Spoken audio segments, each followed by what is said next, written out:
All right, fire when ready. Firing.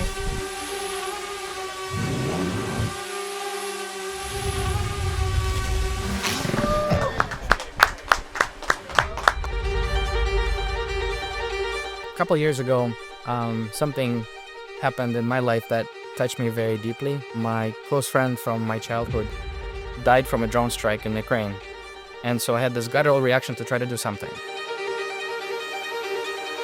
If you think about the problems in the world right now, see the Russian-Ukraine conflict, upwards of 50% of those casualties are coming from Group 1 drones that are not being addressed, that are killing soldiers on the battlefield today. So bottom line is traditional methods that we've used before to address them just aren't going to work. These wars have really opened our eyes to all the threats we have in our airspace, particularly with drones. Drones, both small and big, are both either attacking or having visibility in areas that are confidential and not really great for infrastructure. Drones are too fast, flying 100 miles an hour. You can't really reliably shoot that at human ability.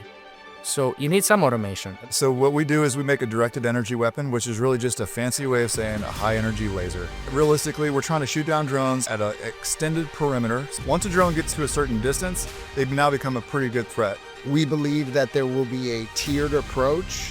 You're not going to be able to use kinetic weapons in every scenario, and so being able to use lasers that can both blind and disable drones is a very effective method. Something that's really interesting about us is our cost per shot, or really the economics. If you use a $225,000 missile to shoot down a $20,000 drone, we're losing the war of economics. We're less than 1 cent per shot. We need to solve this problem and start saving lives quick. We're here to change the future.